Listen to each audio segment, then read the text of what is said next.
Hey, hi. What do y'all want to talk about? It seems like there's a few things going on in the world. This is a absolute four alarm. Russell and Hunter send up the signal. Y'all have to hear it right, and you have to hear it here. It has to be different than those other bozos that are doing the same old nonsense, talking about the same old stuff, and it's just absolutely absurd. So here we go. He's Rob Hunter. I'm Mike Russell. Let's talk about it. Donald Trump, there was an assassination attempt. What do we know? We don't know a whole lot, except for everyone has the same question. How in the hell did this happen? This is one of those moments where you think one of two things. Either the bubble on the Secret Service and how good they are is popped, or you believe something worse because it's that bad. This is as obvious as the day is long why that building 150 yards was not constantly being looked at. So here's what I've read, Mike. Let's just kind of run down some of the so-called facts. And again, I don't Okay. I followed the story from about 8 minutes after it happened until now. I was all Sunday, Saturday night. I was all doing Yeah. this. Right. Sunday all day. I was reading for updates. And this is what it seems like the explanation is so far. This was a backup Secret Service team that went to Trump's rally, in part because he's not the actual president. He's the former candidate running for office. So he doesn't get the resources that, say, Biden does or First Lady Jill Biden does, who also had an event in Pennsylvania. So some of the resources went to her as per protocol. And then what happens at these events is the Secret Service is in charge of security as a whole, but they farm out a section of the security to local law enforcement. Yeah. What the Secret Service is saying is that building was under the purview of the local law enforcement, which of course is who many people at the rally talked to about the dude climbing on the roof. And apparently now there was one cop who went up and had his hands like this on the roof and got a rifle pointed at him, and he went back down the ladder. Shooter turns around, takes a shot at Trump. That's the one that hit him in the ear, fires off another couple rounds, hits another couple people. Then finally the Secret Service shoots the guy and kills him. I don't know if it was 8 shots, 5 shots. Have you been able to figure that out, Mike? Eight. Have you been able to hear? Yeah. Well, nine total. He shot 8. Secret Service shot 1. Which is insane. Like all of that is insane. Like 8 shots. Is the Secret Service that bad is the question. Yeah, 100%. Okay, the Secret Service at large? No. Today, that day, absolutely. It was a clown show. And I just saw, and again, my like Rob, I have been following this since it happened. Been digging in, going down a bunch of rabbit holes. Now, I don't know what the hell to trust and not to trust because, of course, we're going after the new head of the Secret Service that came from Jill Biden's office. This was hand-selected by Dr. Jill Biden, and she's a Pepsi security person or something like that. And now she runs probably one of the single most important jobs in the White House. But I don't believe anything. I just read an article that was supposed to be a post from the actual sniper. Said I was just released by the FBI. Here's what happened. I had him in my sight for 3 minutes. I was told to stand down. I was not given the order to engage. I could have engaged. I could have taken it. As a matter of fact, I took the shot before I was told I could take the shot after 8 shots rang out. He's lost his job, he claims this, but I don't know if I should believe this or not. But it seems plausible, doesn't it? When you actually see the sworn testimony from the sniper that was at Abbey Gate in Afghanistan, and he had the suicide bomber in his sights. He said he has a clean shot. Stand down, do not engage. Stand down, do not engage. So much so that he got just ticked off, and he went down to see if he could just help out in any way because they weren't going to let him take out the damn suicide bomber. So would you be surprised to find out that the sniper was told, no, do not engage. Stand down, do not engage. When dozens of people are going, there's a guy with an AR up there on the roof right there. I do not understand any of this. I don't know what to believe, but my eyes, I can only believe what my eyes see, and my eyes see just that. Snipers are badasses, dude. Snipers aren't like, I don't really know what I'm going to do, if I should do this or not. They're not that. They're trained to be badasses that know what to do in the situation. If that sniper did not do what he was supposed to do, he was told to stand down. And we're not going to know the real answer to that, maybe ever. because the problem is, I think this is the same thing as the FBI to me. So the FBI has that long-running narrative that they're here to protect us and catch terrorists and catch bad guys and put bad guys in jail and burn down places in Waco, Texas when some guy thinks he's Jesus. That's the FBI. Granted, the ATF was involved in that one. Yeah, too. ATF had a big hand in that one too. But the image and the narrative that we sold about the FBI was always false. So now I'm thinking the same thing is true when it comes to the Secret Service. They probably have their A-team who are really good. In fact, I had one interaction with the Secret Service when I was a young broadcaster in New Orleans. I got to ride along in a presidential motorcade, and I got to be on the tarmac when Air Force One arrived. And I got to drive a Secret Service vehicle on the tarmac for a few minutes, which was pretty fun. Everything was professional. Everything was dialed in. The president was landing on a plane. So they had snipers everywhere. They had everything on lockdown at Louis Armstrong International Airport in New Orleans, Louisiana. That was my only interaction. That was not what happened at this rally. At the very least, it was just pushed off as a secondary concern that it'll be fine. So we didn't put our A team. We didn't put our B team in charge. Wait, staffing you mean, or the building, buddy? I don't know what you mean. Well, I think the staffing. There's clearly not the best. I got you. Okay, yeah. So is there a massive drop-off from the A team to the B team? Is there this massive of a drop-off? So my point bringing back up is it a lot of things we were told about the Secret Service a lie? Yeah. Was it a narrative to make us believe in our patriotic being that these men and women are out there to protect the president and jump on him 2 seconds after he almost got shot in the head? B team, dude, this is the strip club Wednesday afternoon. It's like just not even, they don't even care. It's not even, this is Donald Trump's detail has to be the C or D team. And I'm not talking about his personal detail that's been with him since he was the president of the United States, lives in Mar-a-Lago. Like, I mean, they're there. They're there. They're given the day off because they're burnt out. That's his team. Mm-hmm. And so the team that they put on, Secret Service puts on these events is probably the C and D team, is what that is. And you see it. I mean, you saw that poor girl. She didn't even look. She couldn't even holster her sidearm. Oh, I was like, what are you doing? And I mean, let's be honest. It's not like this is okay. It wasn't the most fit looking crew. It wasn't the most put together looking crew, and they dropped the ball. And this, and to me, what do we do? Did you hear that? The lady agent that was near Trump. What do we do? Yeah, what do we do? What do we do? Not know? Have you not trained this? One job. Mm-hmm. One job. You should know exactly what to do.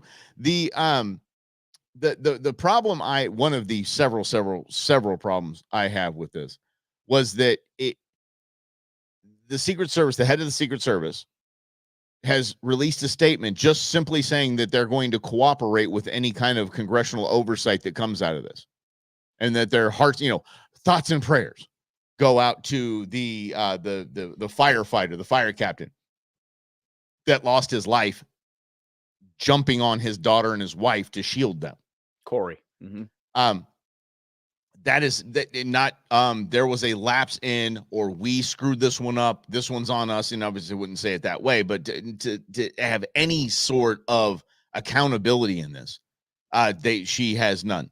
And so in her mind, having a bozo climb a ladder 150 yards away from the president of the United States with a clean line of sight, everyone should step down. Everyone should resign in this moment. But like we learned from that incident at Abbey Gate, nobody's going to be held accountable. No. And this is another one of those realizations as to what the government is. Whether you believe in all the conspiracies that are being put out there online, because here's what happens. We don't know a lot of information. We barely know any. So when we don't know any information, our minds fill in the gaps. And then there are from provocateurs, if you will, online who just love to throw it out there. Because it is a legitimate question, though, at this point, because this has happened so many times that, to me, Mike, this conversation is really about, it's that same question we asked Congressman LaPlante when we went to the border a couple of years ago. He's from California. We had him on Russell and Hunter a while back. We said, okay, where's the line of incompetence and where's the line of nefariousness? He said, I don't know. He said, there is a nefarious line somewhere, yeah, but I don't know where it is. So the question then becomes, is this part of that?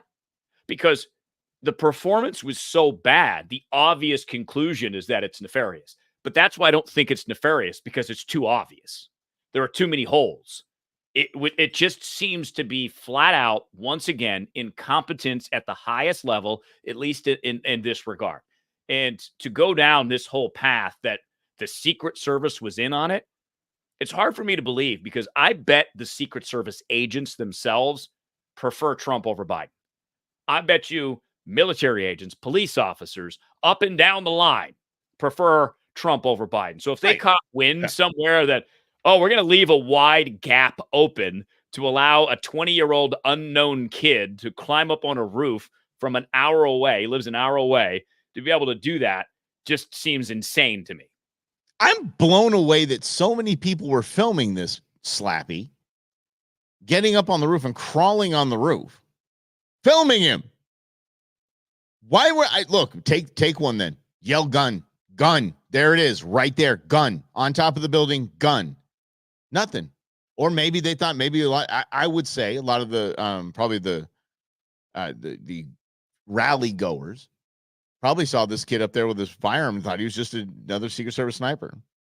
Like, okay, yeah, those guys are on that building. They're on that building, and this dude's over here on this one belly crawling for some reason, but maybe that's just his vibe. Maybe that's his jam. Maybe that's the way he does it. I'm blown away that so many law enforcement was told there is a man with a gun on the building 150 yards away from the president, and nothing happened. So I would say, what, 2 months? Are we 2.5 months removed from the Disgraced Act? Do you guys remember the Disgraced Act? Anyone? Disgrace Act. Yeah. It was put to, didn't even make it to the floor for a vote. It was a proposed act to eliminate any Secret Service protections for Donald John Trump. They called it the Disgraced Act. Benny Thompson, the guy from. Thank you, Ben Thompson. I want to say Johnson, but it's Thompson. Thank you. The Disgrace Act would kind of make it not really hard for my mind to stretch to, yeah, they probably have the worst, the B and C and D team on Trump's detail at these rallies, because if a guy sneaks up and they get one off on him, well, that's the way it is. That's not hard for me to believe at all. Yeah, and this is, I think this is a massive moment for this country, because I was born in 1978. So the 1981 Reagan attempt, I don't remember it. I was 2 or 3. I don't remember exactly when it happened, the date. So I have no memory of it. So this is the first legitimate, literally this close assassination attempt that I've witnessed in my life. And I had that gut feeling, because all I saw was Trump apparently shot at rally. And I said, oh my goodness. So I obviously go to X and I look at everything, because I don't go to TV anymore. I don't go to the radio anymore. And then I see the video and I see Trump, and then I see him stand up and yell, fight, fight, fight. I'm like, dude, this guy is a gangster. Yeah. There's no doubt about it. He knows how to seize the moment. But to think about the fact that the leading Republican nominee for president was almost taken out a couple days before the convention starts to officially nominate him. That's what's crazy to me. That's this, again, it's just another indication as to what America in our government truly is. And we really need a brand new government somehow. Did it surprise you? It doesn't surprise me, but it surprises me. It always surprises me that nothing ever changes. That's the big part for me, Mike. Okay, but did it surprise you when you saw the headline? Didn't surprise me. I don't think I was terribly surprised either. I was walking into a house. We were at a pool party. My girlfriend and I were walking in the house, and they had it up on their TV. And we're like, oh my gosh, is that real? Like, are you serious? What the hell just happened? Right. So I started digging in the phone, and they turned it back to, soft music and, whatever, just party music, and just, okay, well, all right, let's get back to it. No one's surprised. I don't think there were a lot of this country clutching their pearls going, oh, an assassination attempt. They said, oh yeah, someone took a shot at him. Got it. And because we live in, and I was literally, the people were asking me, so what'd you find out happened? That was it. No one was on their phones trying to call in their, loved ones and, oh my God, someone tried to assassinate the president. Someone tried to assassinate the president. Nope. Which went about our way. Oh yeah, I was guilty of it too, because I'm like, yeah, this makes total sense. The world that we live in, this political world that we live in, has become such that taking out a president, almost shooting a president, seems now less than what is being done with all this, with all the lawfare, like just destroying a man personally, destroying his family, destroying all that, or just shooting him. It all seems the same to me. I think it all seems the same to us, and we're just thinking, well, okay. By the way, in my mind, and this sucks to say, ain't gonna be the last time someone takes a shot at him. I would not be surprised if there's more to come. And this is also the strange part to me, Mike, is it doesn't appear that the alleged assassin, the guy that, who we've seen his face bloodied on social media. Well, they pulled he was in a BlackRock commercial. Do you see that? Yeah, I did see that. He was in a BlackRock commercial, and they confirmed it. They're like, yep, that's him. Okay. And okay, BlackRock is as nefarious as it gets, and we all know that, but whatever. But okay, you can't knock him for having some kid that's, they did not know he was going to take a shot at the president 3 years afterwards or something like that. But there's a video of him do you want me to show you the video of him at the college campus? This might be a turning point. USA, he's freaking out about something.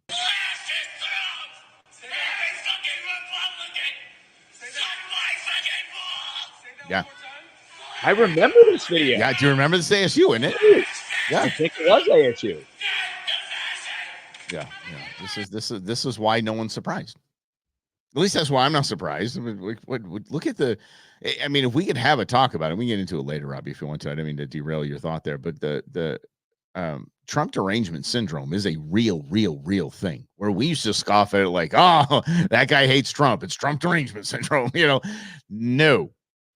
No, there is a live and well. They pulled Morning Joe. Did you see this? I did see this. They pulled Morning Joe, MSNBC. Morning Joe Scarborough, MSNBC. And I found it actually the headline of CNN.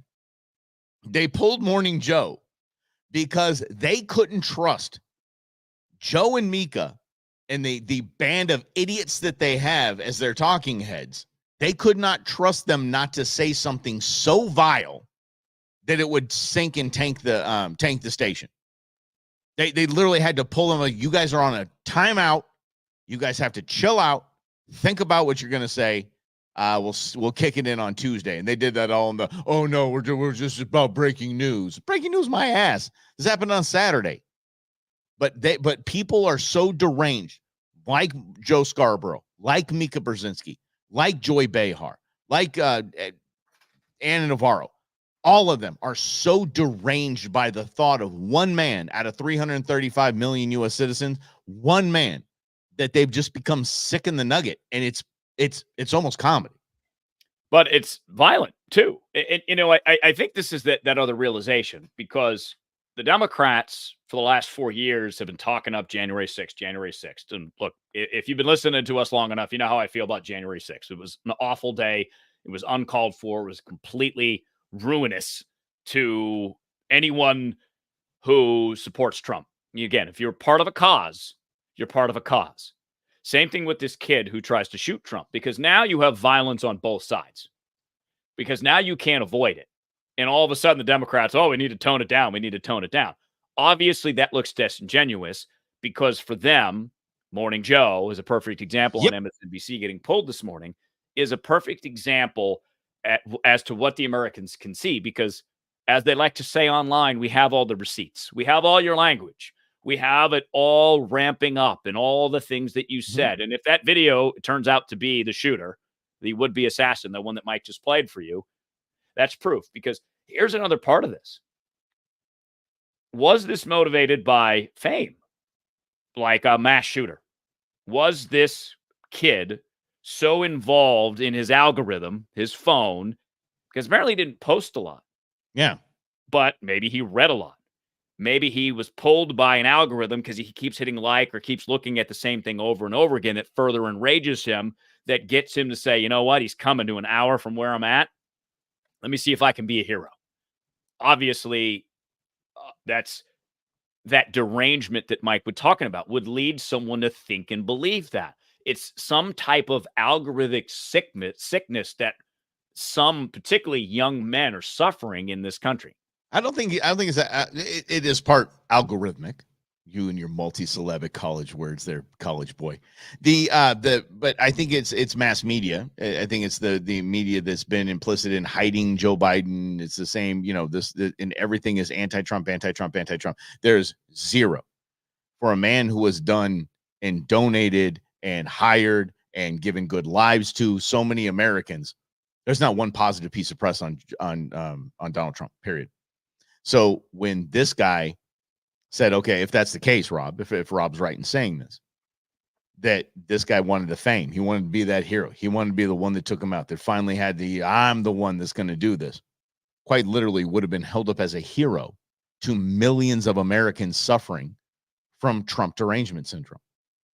So instead of just being like, I can't believe someone just shot the former president of the United States and the Republican nominee for president again, I can't believe someone just shot that. Like, yep, about damn time someone took. I mean, look online. That's absolutely stupid. And God bless libs of TikTok. Libs of TikTok just doxing all of these people.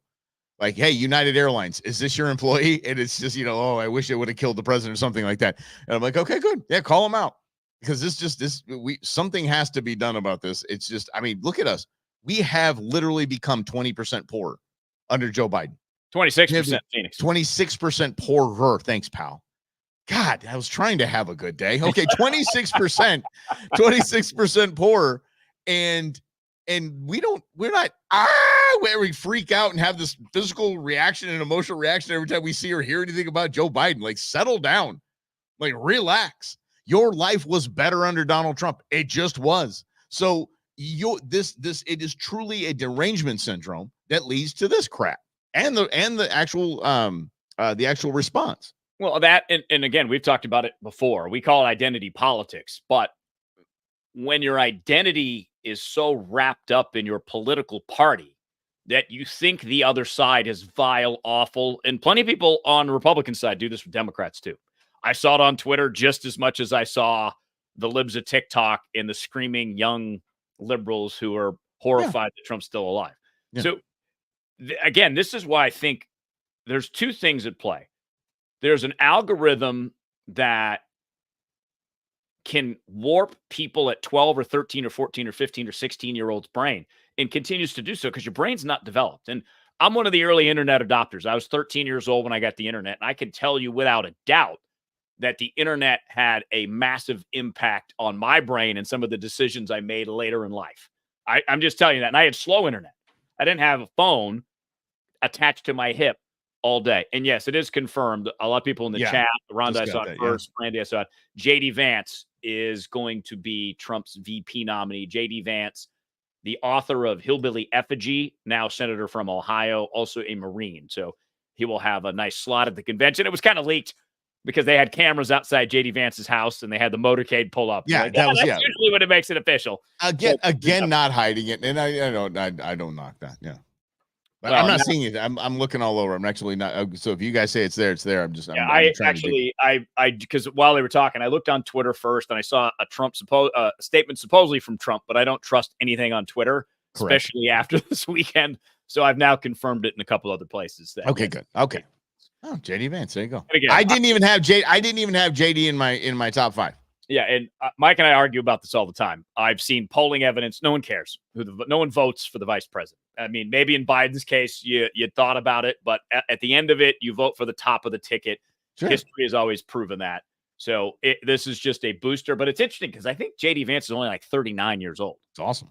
So he's now going to put himself, if Trump wins, in that position of being Trump's running mate, help Trump get the second 4 years done, and seemingly would be Trump's pick to hand the baton off to. You would think. This announcement, which is interesting too, because he is so young. So at the end of this, he's 44, 45, 43, somewhere on that. And that'll be interesting in and of itself as a slight deviation. Yeah. I want to go back to, if we can go back to Trump derangement syndrome, but I want to get back to that. But I also want to point out this woman that's running the Secret Service, as dumb as any other cabinet member that Biden has. It just, she is not all there. She is not a pro. She still can't answer why. The Secret Service, all of the Secret Service's texts were deleted on January 6th. Why, guys? Lost them all. They said it was some data, some data transfer or something like that. They're moving over to a new system, and meanwhile, just magically, Apple has my first text ever sent on an iPhone in like 07 somewhere. Exactly. Or some data transfer thing. Like this is all of this just points to the Trump derangement syndrome. And there's another side to Trump derangement syndrome. It's us pointing to it, going, okay, we know what these people, how touched in the head they are, that truly suffer from Trump derangement syndrome. But we now know what they're capable of. So when that leads to, and I hate saying conspiracy theories because these aren't conspiracy theories. It's just, okay, we see what the eyes see. We go with the MOs that we know. We understand how people have worked in the past and what they do and what they've done. So we say, okay, well, we can all put this together and realize that, yeah, something might have been really damn shady about Saturday. I don't think that would be a conspiracy theory, or even if you hear inside job could be put the dumbest Secret Service agents we have out there, put our worst shooters out there, put people that aren't in shape and can run with the president. Let's just put them all out there, and just whatever happens. That could be as deep as it goes, but still shady as hell. Yeah, and complacency is a big deal too, because like I said, this really has not happened since 1981. So when you have 30 whatever years of success, 40 years of success, you don't pay as sharp attention all the time as you possibly should be, especially if these are junior agents working their way up, working these events, trying to make. Because I want to go back, if you missed it, I rode in a presidential motorcade back in the day. I was like 25 or 26 years old in New Orleans.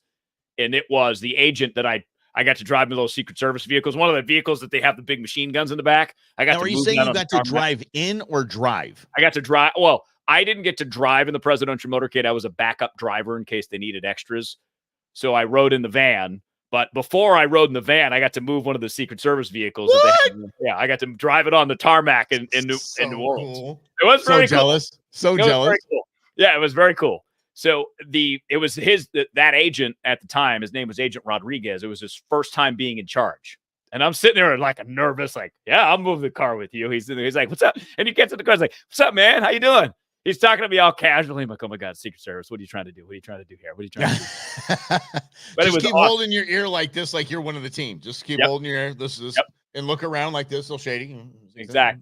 And I remember the president comes in and he does the wave. He comes down the stairs. He gets in the big beast thing. And, we get in the vans and we drive off. And, we come back to the airport later. And then when the president takes off, everybody went over to the agent who was in charge. Like, well done. First job. Boom, boom, boom, boom.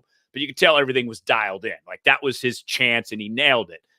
Same thing here, except nobody nailed it. There were not enough Agent Rodriguez's there on that day. The fact that you can't put your gun back in your holster and you're supposed to protect the president. I don't know if it's the pressure. I don't know if it's the, oh my God, this has never happened before. I'm freaking out here. But all of that has to be looked at. And I just would love an audit of the entire federal government, the entire federal department, because there's always these promises, Mike. And now a life is literally at risk. A life, not just a life. Someone was killed, number one. Yeah, 2 other people critically injured. But the leading presidential candidate, the guy that's leading in the polls, almost was killed. Like, this is as serious as it gets. And they're just caught flat-footed again. Like, oh my God. Again? I just have no faith at all in the system anymore. Well, and again, you go back to even legislators trying to pass laws, the Disgraced Act, and pull Secret Service protection away from Donald Trump. That's essentially, in my eyes, we want him dead. Just guys, we want him. Yeah, okay.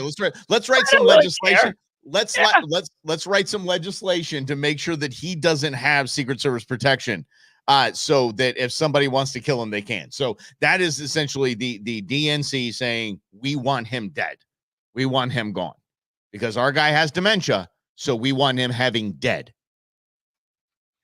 Well, and okay, it's not, you're not pulling a muscle reaching for that. Well, I don't know. I don't know if I agree with that, because again, Let's look at this bill. The bill was designed to not allow Trump to have Secret Service protection in prison, which he's not going to go to prison. There's no way.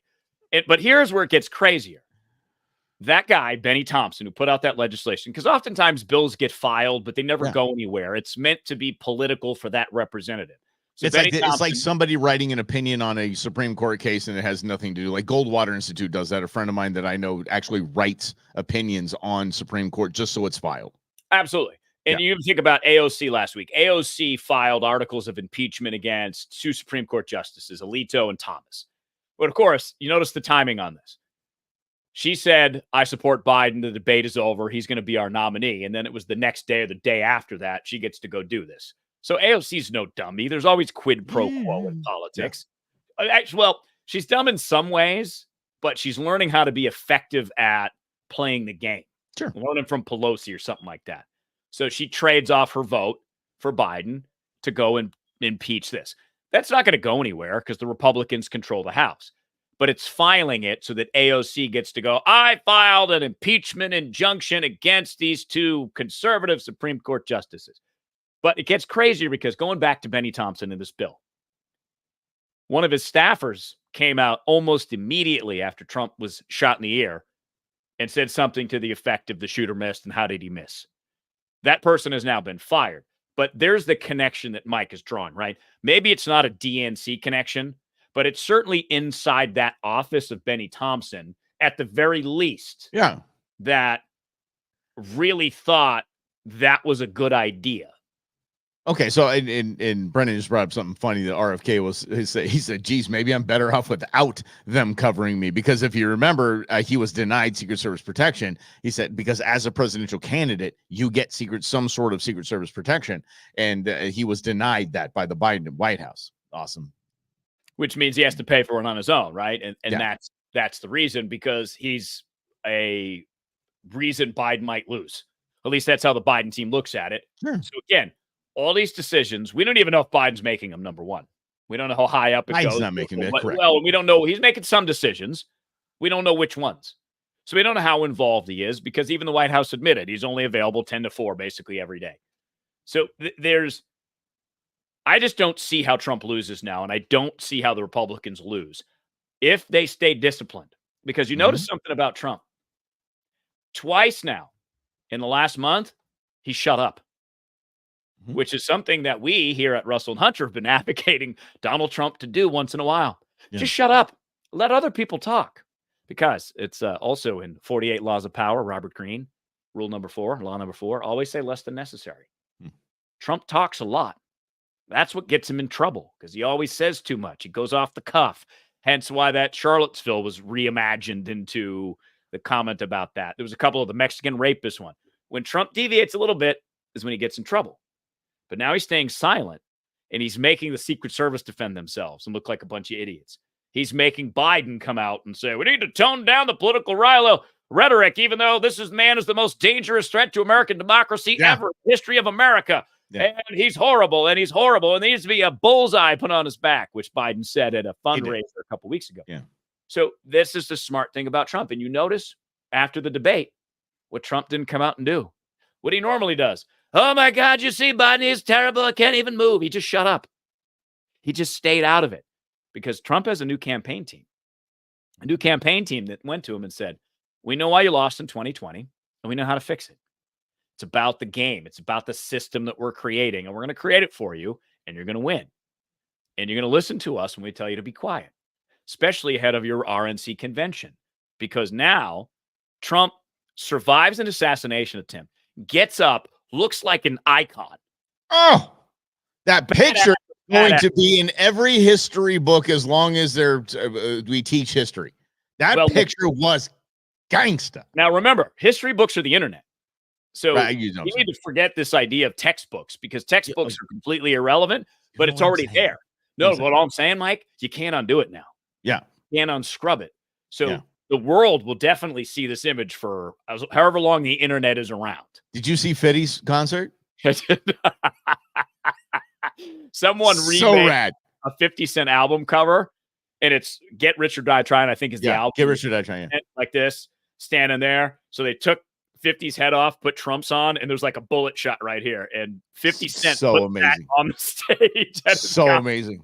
Waka Flocka kicked out every Biden voter out of his concert. Lane. They seriously just said, if you voted for Biden, get out of here. This show's not for you. So good. Guys, it's happening. And it's this. That's why, I mean, people, when they're asking me at that pool party, okay, so what happened? I go, they just made him the 47th president of the United States of America. It's done. It's a foregone conclusion. I mean, he really did. And like Rob said, basically, it's his to lose now. And by the way, we did see that because we said that several times in 2016. It's Hill's to lose. And she did a great job of losing it. A fantastic job of losing it. Mm-hmm. Yeah, that was her deal. So if Trump can get out of his own way, this is going to be good. If he can keep Don Jr. on a leash, it's going to be good. If he keeps the Bannons out of there, it's going to be good. That it's going to work out. And we know now that there are forces working against it. So I think we, the people, really don't stand for that. I think we've said this several times, Robbie, and I think you come with me on that. Is that America reacts when they're told they have to do something or they can't do something. And we just have half of the country, about 75 million voters, that were just told, we tried to take your dude out. Oh, they're showing up. And I think those independents that are looking, going, you know what? Maybe this guy now, the way he's acting now, the way he just had his ear blown off, maybe he can make some changes. We'll see. Well, and here's the older I get, again, Mike and I have been talk show hosts for a long time. We get paid to talk. Although right now we're not getting paid to talk. We just do it because we love it. Go to our GoFundMe. No, I kid. Exactly. But the point is, we want to have different conversation because another big part is watching the media's reaction to this. The media is just so untrustworthy. They're just so bad. I didn't even bother to. I turned it on like 3 or 4 hours after the shot just to see. I first went to ABC News because they were doing live coverage, and it was Yeah. And then I went to CNN. It was awful. And then I went to Fox. But it was so predictable. Like if you listen to our old radio station today, you already know what they're going to say. Yeah, that's right. No offense to them, they're good at it. They get good ratings. They're bringing in the revenue, and they're good people. But it's very predictable. And what Mike and I didn't want to do today is that same thing, right? Yeah. Because the now conspiracy part is already out there. And I wanted to say this. Let's say this is nefarious. Let's say it is. Do you think the best way to beat the conspiracy is to talk about it on Twitter? Or for Trump to be quiet about it, not say anything about it? Because you also notice what Trump is not talking about anymore, the 2020 election. He's not. He's not making that the centerpiece of his talking points. Why? Because people don't want to hear it. Right. He was talking about immigration when he was shot. Bingo. Right? So the best strategy sometimes is to be quiet and do the work in the background that you don't see. So if this actually is as nefarious as some people are suggesting it, the best way to uncover it and do something about it is not to talk about it, is to get in office and make the changes and then tell the American people the truth. Because I do think, Mike, the only way forward in this case is for everyone to tell us every single nugget of truth that they find. I want to see every single piece of evidence the FBI gathers about this kid. I want to see everything the Secret Service did wrong about this, and I want to see how we connect these things together. But that probably won't happen.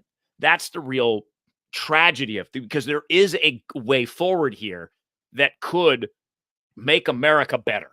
Yeah. And make us trust our government and power structure more than we do now, which is non-existent. And former NFL quarterback RG3 had this to say about it.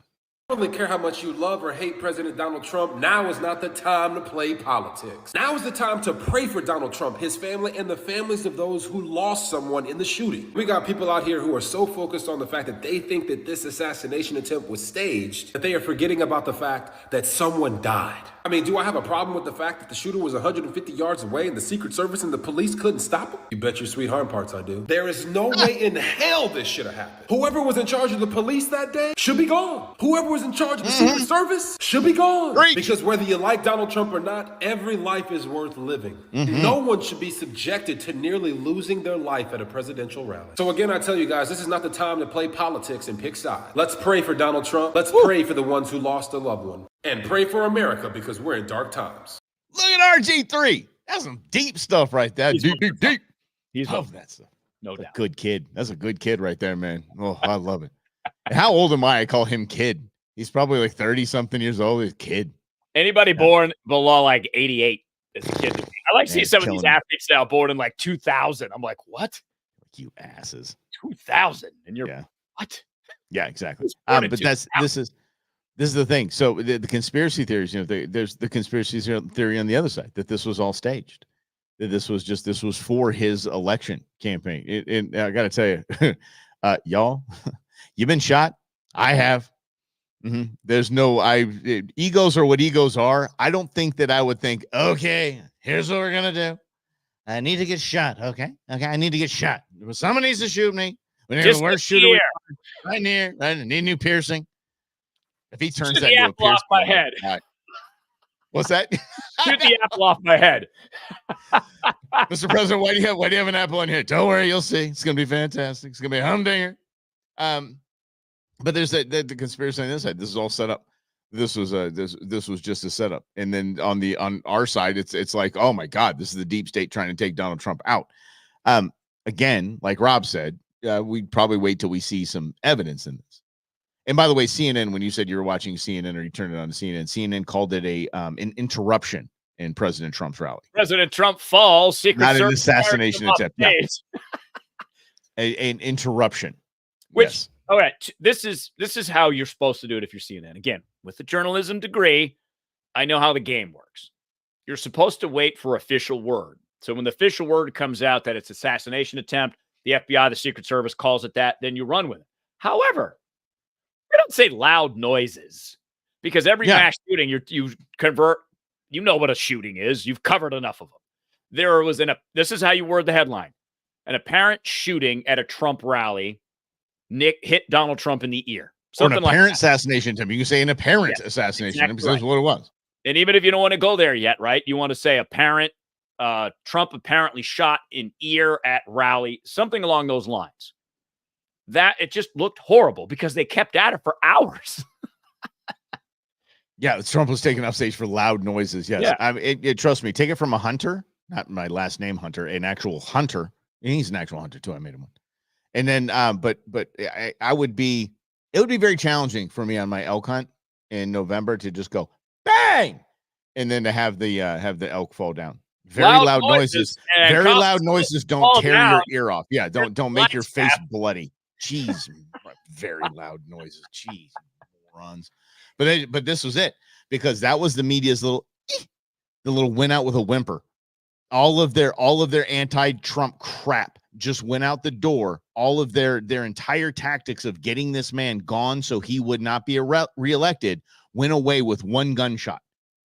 And that was their last little try, just loud noises or something, interruption, no big deal. That was their dying with a whimper. Their entire plan that this man would not be back in office went away just in that. And that was their last little gasp, so to speak. And it's true. This is obviously I have disagreements with Trump. Again, mostly because he talks too much. That's mostly it. If he just be quiet and ran the country sometimes, he'd have people would like him more.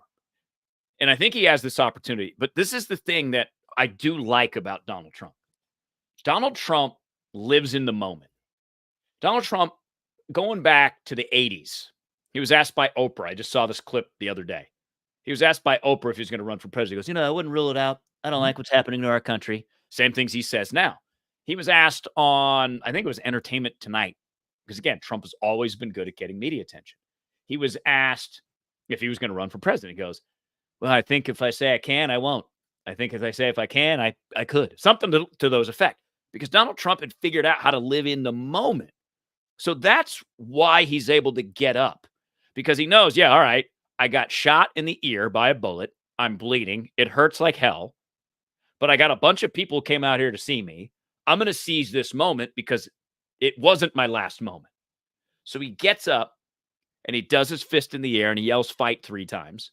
Well, And he then tells the Secret Service, he tells them to stop. He's like, wait, wait, wait. exactly. Like he's like breaks. He Yeah. takes control of the situation. Beautiful. And whether you like the way Trump does that or not, the lesson in that for you is that you can do the same thing. That if you live your life in the moment, you're not worried about, all right, what am I going to say? What am I going to do? What am I going to do? Oh my God, I'm worried about this. I'm worried that I leave the stove on. You live in that moment and you take advantage of that moment and you create your opportunities. Because I think for this, Trump has a massive opportunity. And apparently, as several of you have pointed out in the speech or in the chat here, which we, again, encourage you, put your comments in, say hi, give us your opinions, give us your takes, ask us questions. But you pointed out that Trump's rewriting his speech because it was going to be how corrupt the government is. Well, now Trump knows this is a massive opportunity that he is now 100% a victim of our politics. He is a victim of the vitriol of our politics. And he gets to take advantage of that and say, you know what, America, enough. Let's tone it down. Let's calm it down. Let's get results. Let's make the economy go crazy so you can buy a home. This is going to, I think if he kept his mouth shut and ran a Biden campaign and just ran the damn thing from Mar-a-Lago, he wins in a landslide. And like Rob said, though, it's tough for him to get out of his own way. I actually believe he can do that. I believe he can get out of his own way now that he sees success in that program. It's just the way it is. That's the businessman in him. I might not agree. Remember when David Schweikert talked to us, Congressman Schweikert was talking to us about when he was rewriting the tax code. And by the way, that if you still buy into, or if any of your friends buy into that, it was just a tax break for millionaires and billionaires, you don't know David Schweikert, who actually wrote the damn thing. He said when Trump came in, Trump could ask as many questions as he wanted. He could not guide where we were going, though. Like he could ask questions. He can use the questions to guide how he wants to guide it. And what he said was, that's Trump's strength. When Trump sees something works, he sticks with it. And Trump now hopefully will see that this works, and he's going to stick with it. Because Trump kept his mouth shut on the 2017 tax reform. And by the way, we all made more money than we ever made in our lives, and the IRS made more money than they've ever made in their history. So it worked out for America. It worked out for us. It worked out for everyone. It is genius and gold. This tax, I believe that our entire tax system should be on a 8.5 by 11 sheet of paper, but that's something we disagree on. I mean, David Schweikert. But when Trump sees this from a business standpoint, and this is a business to him, this is all he is. And like Rob said, he saw those interviews from way back when. Donald Trump has never changed once. Donald Trump has always been Donald Trump. Donald Trump has not changed. That's him. That's who he is. Who he always been. So people stop clutching your pearls and go, oh, he said this. Well, he has always said that. So just get over it. Anyway, he'll run with this because he knows it works. And America loves nothing more than a good redemption story.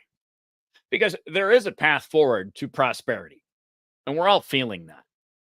I was reading an article this morning about young voters and how the 18 to 24-year-old circuit isn't all liberal because of the economy.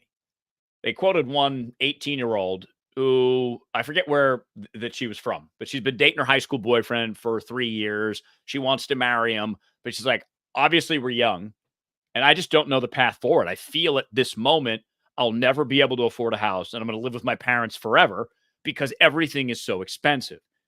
There is a path there because a new economic policy is required.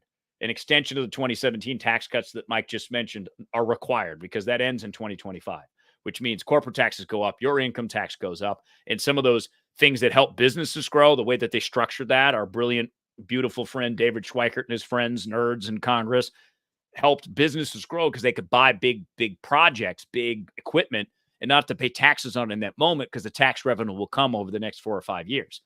And that main point, I just wish Republicans would say this. 5 times in this country, we've cut taxes. 5 times in this country, revenue has gone up to the federal government. Yep. So if you're a fan of a bigger government, you require more money. In order to have more money in the government, you need a bigger economy because no matter how you slice it, throughout history of America, about 18% of our economic production will go to the government in taxes, no matter what the tax code is. So you might as well make it friendly to businesses to expand, to allow us to keep more of our money because we'll go spend it, which will then in turn send more money to Washington. It's a very simple premise. And that's prosperity, especially away from inflation, which also for Republicans might hook in 18 to 24-year-old voters to be Republicans for a very long time. And which goes back to the Trump derangement syndrome. Everybody knows it. Everybody knows, even my liberal friends, they know it. Their economic life, their security, their national security, the immigration, everything was better under Donald Trump. They know it. They absolutely know it in their soul. They know it. They get it. He's just a mean man. He's just a mean man. He says mean things. It's not very presidential. He's just mean, and we can't have mean in the White House. Well, look, okay, he got Officer Friendly, who's one of the most racist people in the planet in the White House right now, one of the most narcissistic punks we've ever seen, and now he's suffering from some sort of mental and physical decline, and yet that's better. So you had it better under one.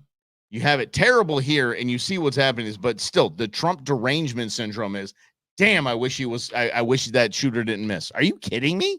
Yeah. That is a very alive and well thing, and needs to be in our American Journal of Medicine. Trump derangement syndrome is legit, and it should be treated in some way. Like here's how you treat Trump derangement syndrome. Mr. Hunter, what I'd like you to do is, before our first appointment, I'd like you to bring your bank statements from 2017 to 2020. I want you to bring your bank statements. Go bring your job, your employment history, and let's see here, community, all this stuff. Bring all this stuff. That's what we're going to talk about right there. And then the appointment's over, because I show you, yeah, it was better back then. But the mean man tweeted stuff. The mean man tweeted stuff. He said you can grab him in the you know what. You can. Oh my gosh. Well, okay, that's your life was better. Your emotions weren't, because you're suffering from Trump derangements. And I think it's back to this premise that language is contagious. The language that you see, you consume, that you talk about with your friends is what you believe. If you go to church every Sunday, you're going to believe a lot of what's said to you, because that's the way it works, right? There's a path of life, especially if the pastor's good, if they're a good speaker. And Mike, you know this better than me. My Catholic priests were not great speakers that I had growing up. They were boring. It was awful, which is why I know nothing about religion, because I was sitting there as a kid like, can I have my Transformers coloring book, please? This priest is boring. Yeah, by the way, intern Beans is binge watching Righteous Gemstones on HBO, which is... Please, you're welcome. John Goodman, you guys, you're welcome. That is, it's very adult, but it's making fun of mega churches, so it's pretty funny. Anyway, which is always a good thing, because yes, there's always a sense of manipulation, and when you can break yourself free of that, you understand how for example, Trump derangement syndrome works. So I imagine that some of the people that you've interacted with lately, Mike, in this new chapter of your life, suffer from TDS. And oh, yeah. All they talk about all day is Donald Trump. All they read about all day is Donald Trump. All they go on social media and find out about is how awful Donald Trump is. So they reinforce this belief. And the more you reinforce the belief, the more you see it, the more you press like, the more you comment, the more you reinforce it, the deeper that belief gets. Like, you've seen some people with some pretty deep religious beliefs. Yeah. Hard to move them. I mean, I'll use a suicide bomber as an example. That person is convinced themselves, because they've been brainwashed, that the best option for them to be a hero for their religion is to blow themselves up and kill people. Innocent. And 70 virgins. I mean, come on. There's some intent. There's some, some reward apparently at the end. Well, and that's by the way, none of them said good looking, and none of them said female. So they just say 70 virgins. So you need to read a defined print. You suicide bombers. You need to read the fine print. Yeah. But that's a perfect example of how language can work. It can convince you, yes, I'm just going to believe it over and over again. I'm going to believe it over and over again. The Hamas terrorist on October 7th, same thing. These guys were trained. They were given drugs. The beliefs were reinforced that you're human, Jews or not, so go do your thing. It's the same thing with Trump derangement syndrome. The best thing, if you really don't like Trump, let's say Trump wins in November and he's going to be the president for 4 more years, throw your phone away. Delete your social media accounts. Please. Because you'll be better off. Your own mental health will be better off without it. because Donald Trump will not impact your life. Maybe prices go up, maybe prices go down, but the president of the United States will never enter your reality in the true sense of what reality is. And if you're so bothered by a man or a woman that lives at 1600 Pennsylvania Avenue that you can't carry out your normal life, the problem is not Trump. The challenge is yourself in figuring yourself out how to free yourself from this nonsensical idea that Donald Trump tweeting something impacts your life other than you had a feeling. And Lynn, you're right. God is not a manipulator, but religion is. So put it that way. Those are two very different things. Well, very, and which God am I supposed to very believe, right? There's but lots it's at the same time, we just said, look, there's faith and then there's religion. Those are very those are two very different things for sure. There is a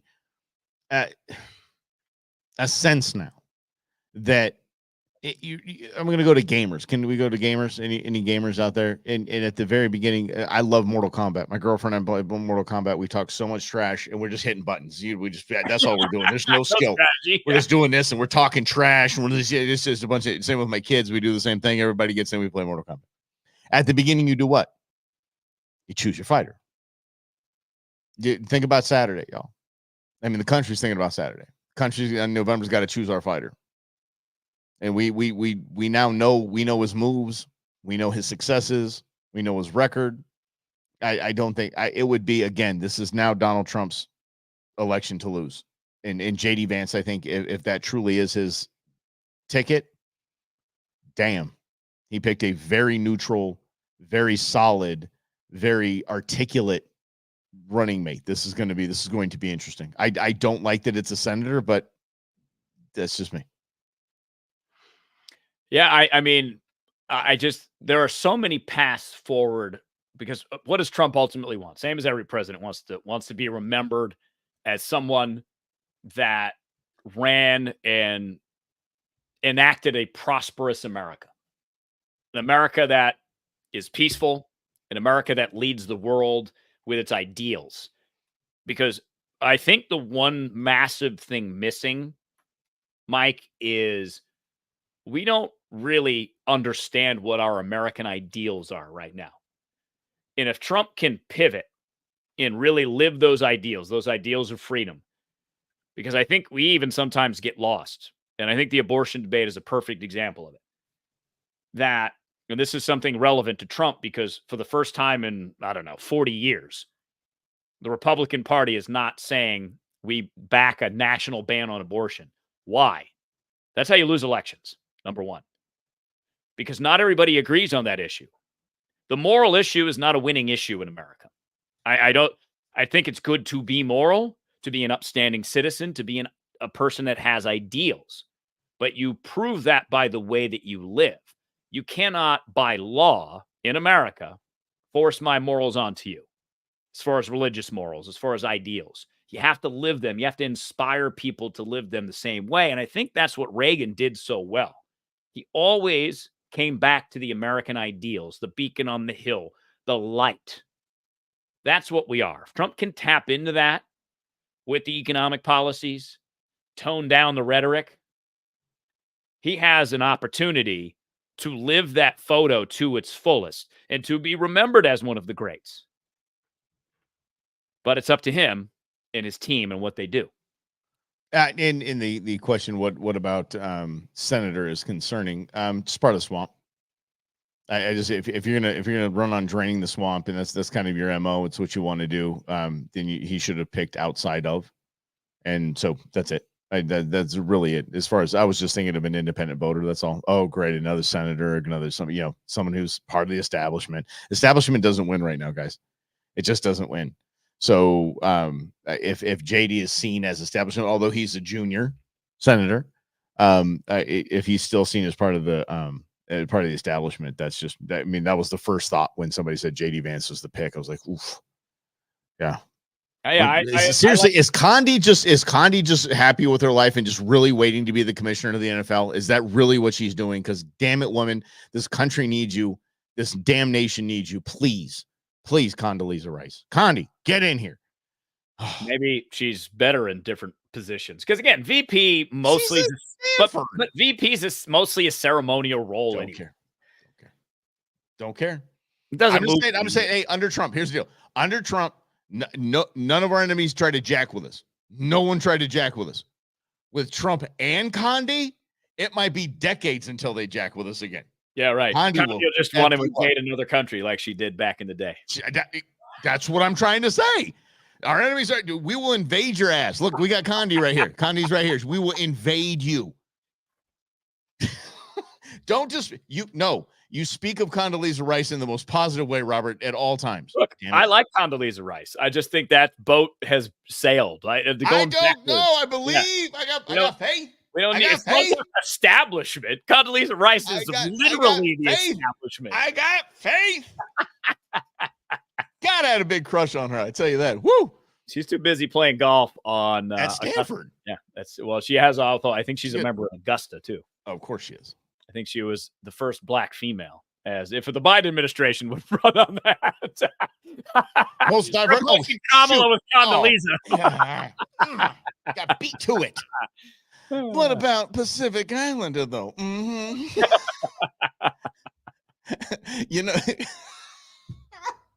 She goes to the president of the club. I have some special skills. Mm-hmm. Anyway, moving on. Okay, that's about enough. Oh, I do have on a pivot. Please, thank you. I just want to make a quick note about the case getting dismissed against Trump in the documents case. I actually thought this case legally was pretty damning for the president because of the actions taken. They even had a guy that turned on him. However, a little bit of a problem, says Judge Cannon. Again, she was appointed by Trump. I just got to point it out. But her reasoning is very interesting because Jack Smith, the special counsel, technically isn't a government employee. He's not allowed by law to do this because Congress had passed a law back in the day that allowed the attorney general or another cabinet position to appoint a special counsel. But that law lapsed a few years ago and it was never renewed. So again, is this Congress not doing their job appropriately that lets this case be dismissed? And the answer to that question is yes.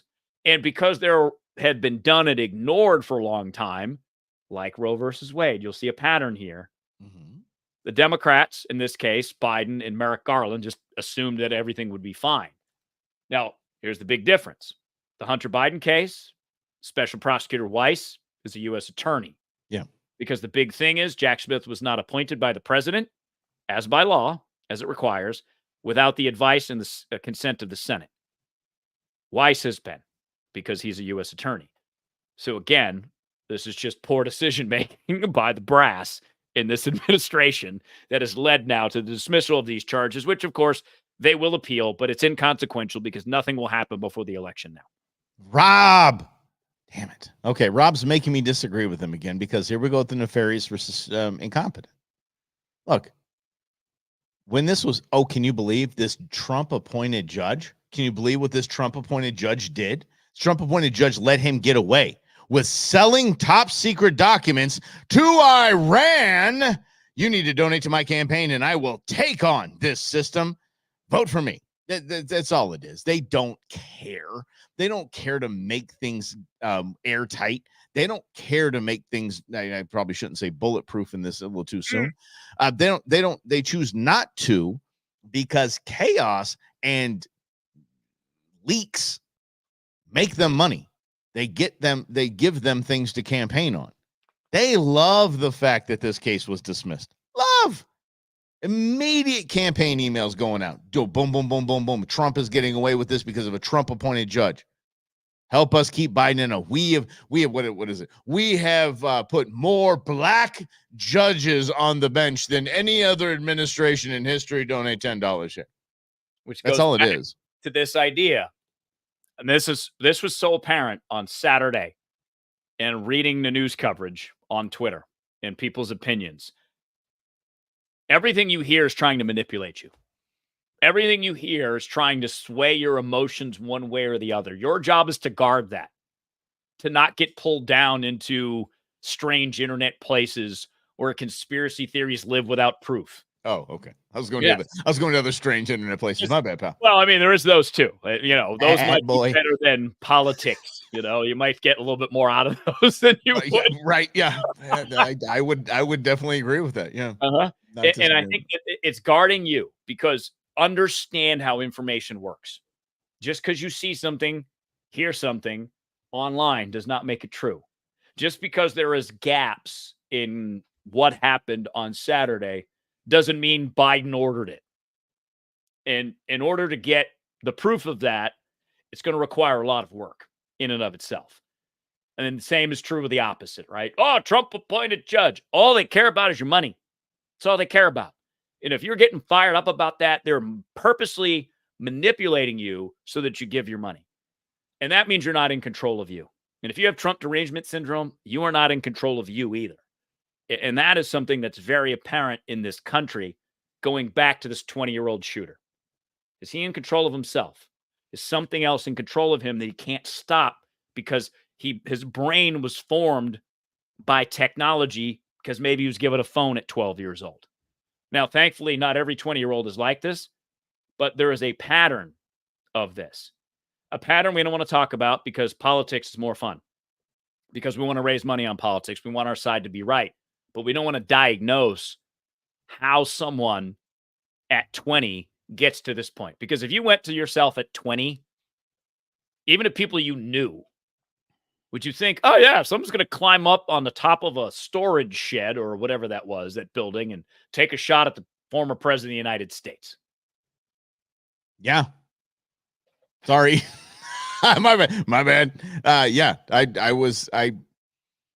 when I lost faith, it's been a steady decline in my faith in anything government. Well, as my faith waned, I was actually shocked. I was actually shocked no one took a shot at Obama.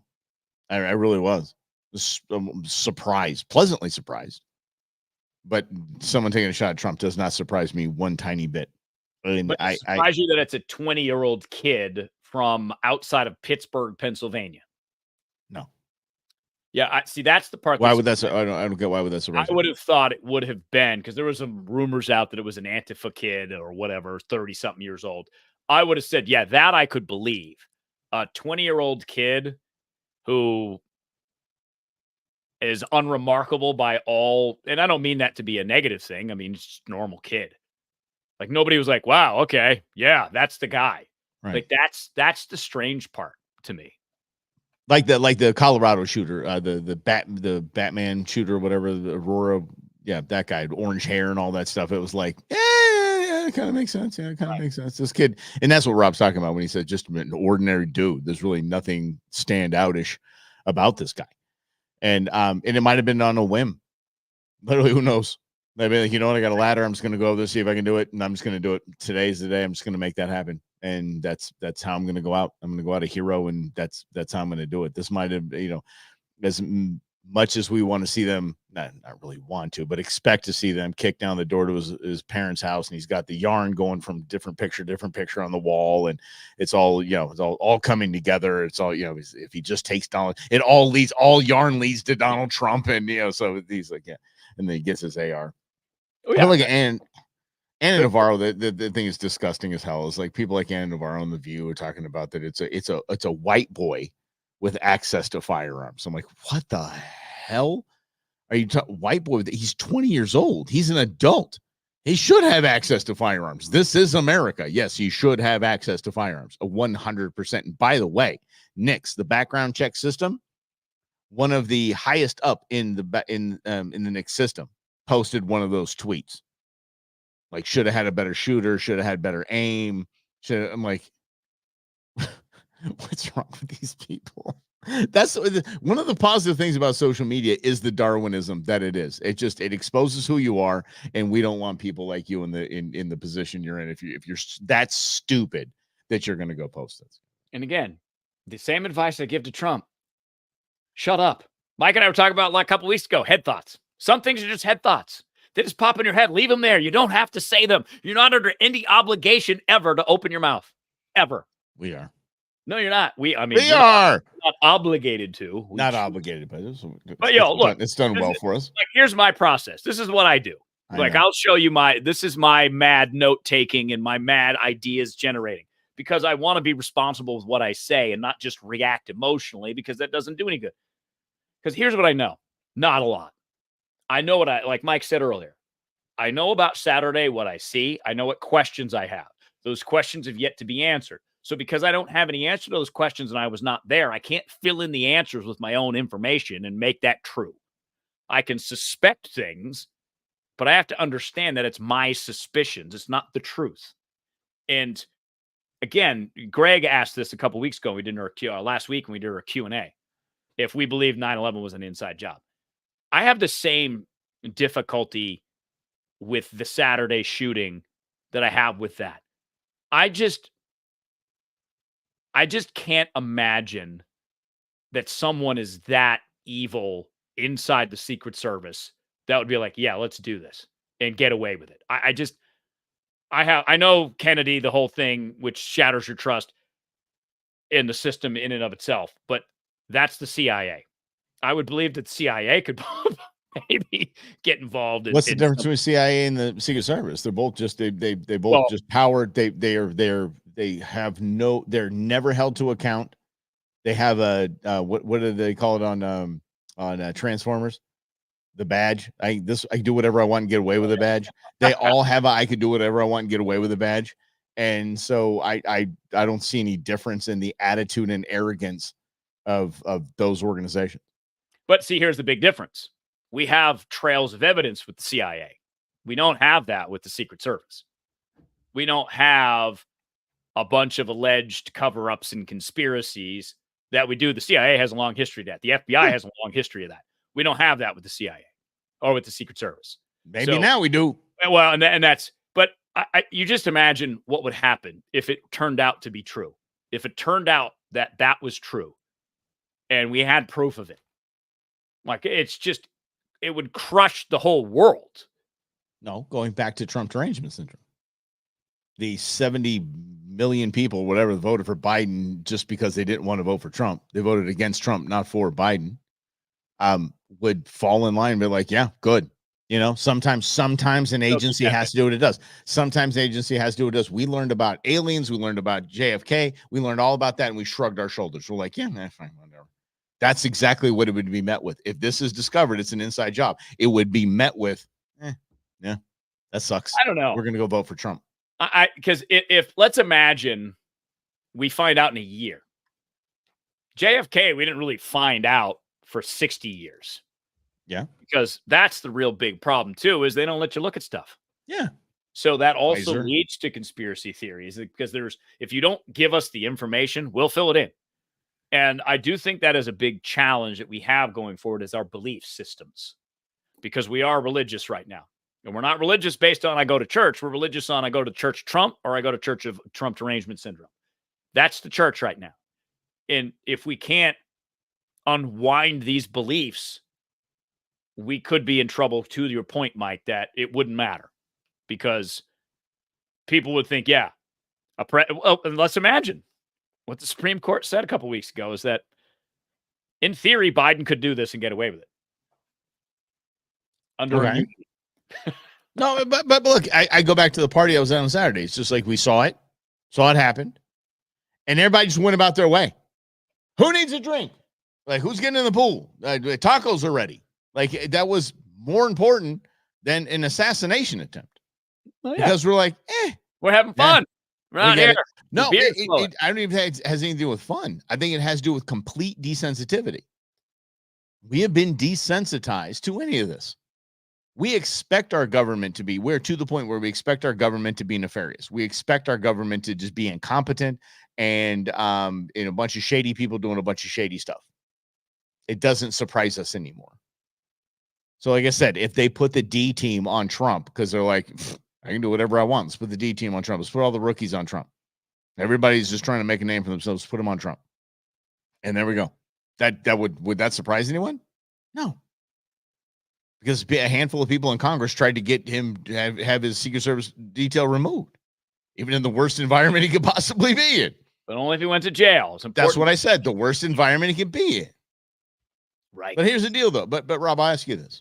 and I think I hope I know your answer on this, is that if you showed everybody what the Disgrace Act, I think it was called Disgrace Act, something like that, which was supposed to strip Donald Trump of Secret Service if he had to go to jail. The vast majority of we the people would go, no, wouldn't even know the part about in jail. They would only know the part about stripping of Secret Service. Correct? Would you agree with that? Yeah. Oh, yeah. Absolutely. Okay. Good. So that's what I'm trying to say, is that we would just shrug it off like, yeah, of course they did. Because, they were trying to get rid of a Secret Service. Why wouldn't they put the D team on him? They want this guy gone. If somebody takes a shot at him, they take a shot at him, whatever, see what happens. That's not surprising to we the people is what I'm trying to say. Well, what I'm saying then, if that's the response, is that we're apathetic and then nothing matters. Yeah, and that's even close. worse. Pretty close. That's the part of the gentle wearing you down where you just give up. That's why it's apathy. You're just like, oh, whatever, who cares? So that is, you were right. It's called the disgraced. Yes, correct. Yes. Mm-hmm. Yes. But that's the thing. We have been worn down. We have been worn down, just like, oh yeah, okay, great. Look, seriously, there is a congressman named Adam Schiff who was probably going to be the next senator in the state of California. He is the most shady, lying, perjuring POS there is. But we're like, yeah, of course, yeah, sure, well, yeah, who cares? Who cares what he's done? Yeah, he hates Trump. Okay, all right, vote for him. It's where we are, and seeing what we saw this weekend, which was a national freaking tragedy. What we saw this weekend. If it was Biden that got his ear shot off, still I'd say it to your face, national tragedy. This is dumb. This is stupid. This is just like Rob and I on J6. Rob and I on J6 got our J7. We got our butts kicked because we were called not patriots. We were called rhinos. Whatever. Okay. Yeah, but we were right. But we were right. But in any of this, to watch this and just kind of shrug your shoulders and like, yeah, okay, and almost to celebrate and go, this won us the White House. Y'all, we need to take a deep look at what's going on here, because we haven't had shots taken at a president in a hot minute. So here we are again, and how the hell do we get back here? So let's try to figure that out. How about that? Only path forward: break through the apathy, get results, and have an economy that works. Because when the economy works, it's really good for everybody, even the migrants that are here. Here we go. Can we get it? Let's get into migration tomorrow. Let's just do that. I'm just saying, there's a path forward where if these migrants do vote, you have a good economy, they might vote Republican. All I'm saying. It'd be really a blowout. Could you actually, that would be the biggest justice of all, if all migrants got the ability to vote and they voted for Trump and Trump wins in a Reagan-esque landslide. Jeez, come on. I actually do believe that there's a possibility. I don't know if it's going to quite be that, because the makeup, like obviously New York State, Illinois, California, Washington, Oregon, to name some, are never going to vote. Massachusetts, never going to vote for Republican. So you can't quite win like Nixon or Reagan did. But I do think the possibility exists that Trump it could exceed 350 electoral votes, which is pretty massive. And these, it's good. Times. I mean, again, if he stays the course, and I think he can, and this is huge for me to say. Understand this. This is huge for me to say, and Rob will back me on this, because I have one of the things I love about Donald Trump, and I ain't gonna lie, I love Donald Trump. I think he's freaking fantastic. He's just him. Yeah, I don't agree with everything he says. I don't like everything he says, but the dude's him. I have respect for that. Huge, mad respect for that. Donald Trump, I forgot what the hell I was going to say with that, but I was anyway. I'm a Trump fan, so Trump gonna win. Trump. I don't even see how it's possible now that he doesn't. I really don't. Especially that's the scary part, y'all. That's the scary part. If he does not, and there's like stop counting in the middle of the night and this and that, y'all, this is going to be so bad for our country. And it doesn't matter if it's Joe Biden. It doesn't matter if it's Kamala Harris. It doesn't matter if it's Gavin Newsom. It doesn't matter if it's any Democrat. It doesn't matter if Donald Trump wins this by a hair and there's just, whatever shady stuff going on. That's bad for our country. We do not want this. Let's just keep it on the up and up as best as we damn can, and stop hyping rhetoric about steals. How about that? And if you have Trump friends that have Trump derangement syndrome, just like, dude, put your phone away for a day. Don't look at it. Whole Do not have weekend. a political conversation today. Don't do it. In fact, Yeah. do it for a whole week. Donald Duck. Donald Duck. Donald Duck. What? Huh? Yeah, no. Wow. Yes, Okay. and Greg, we thought we had a lot to say. This is a monumental moment in American history and American politics. So we thought we would try to get through as much of it as we could with you guys as well, so that we could see what you guys are saying as well. Yeah, and our apologies to anyone on X that has been. We were just notified prior to coming on the program that we need to be X Premium or something like that for now to stream on their platform. Elon. So it says a premium account on X is required in order to stream on the platform. To subscribe to X, so yeah, so that's another bleeping $100, Rob, and I need to spend. So, but it is what it is. But yeah. So our apologies. Wish X would have been here with us today, but hopefully we'll just post the show on X, and when we become, I guess, prime members or premium members, I don't get it anymore. Whatever. You guys are amazing. We do love you, and it's this was important for Rob and I to have this discussion in a way that Rob and I can only have these discussions with you, is in not just the same standard old BS that you're getting on Morning Joe and the other radio stations. I know. Seriously, how many times can you tell me Trump's bad? How many times? You've run out of ways. It's boring. At the very least, just from a content standpoint, as a content producer, it's boring and predictable, which is like CNN the other. Stop being so predictable. And lazy. Have a conversation that no one knows what the other's going to say. I didn't know what the hell Rob was going to take on this. I had no idea what Rob's take on this was. Rob and I did not speak over the weekend. Rob and I spoke probably 15 minutes before this show started. I didn't know what he was going to have to say. He didn't know what I was going to have to say. No idea where we're going to go with this. But I'll tell you this. I'll bottom line this, and I'll let Rob bottom line his too. To be very honest with you guys, I absolutely love the support that is rallied behind Donald Trump after this. And I'm talking about people that you would never expect. People that you would never expect to, hip hop artists, things like that. You would never expect to rally behind Donald Trump. Elon damn Musk, by the way, I endorse Donald Trump for president of the United States. Like, it has been so fun to watch. It has been so fun to watch because I think the funniest things to watch are people with Trump derangement syndrome. Those are the funniest people to watch in my entire world. Rob, go ahead. Sorry, buddy. No, that's fantastic. My bottom line is there's always an opportunity to do better. And I think that when you get to a low point where someone shoots at a presidential candidate, it's time to recognize where we're at as a country, because between January 6th and now, that's one presidential cycle, basically, where we've had people run into the Capitol, smash the windows, steal things out of the speaker's office, and now, less than 4 years later, shooting at a president, a former president, running for president. That is all the stock that we need, that we're not balanced. We're off kilter. So whatever your position is, whoever you're going to vote for, just remember that every time we speak, we put something out there on social media, we're part of that. So are you furthering the way that we got here with January 6th and an assassination attempt? Or are you adding a different element to it? Are you adding something positive? Are you getting out of apathy into American ideals that are what's going to take to preserve this country going forward? Well said, Rob. And I'll tell you this. The reason why Rob and I didn't speak over the weekend was very intentional, because Rob and I need to formulate our own opinions. We need to formulate our own thoughts. We're not monolithic. We don't do this as okay, here's what you're going to say, here's what I'm going to say. And I hope you appreciate that, because it's intentional from both of us, because we want to have this conversation with you. We want to have this conversation with our people. We want it to be real. We want it to be raw. And if you like that kind of thing, and we didn't rush to do a live stream when it happened, like radio stations around the valley, and it was just a bunch of fumbling, bumbling nonsense. It was awful. If you appreciate that, share this out, tell your people about us.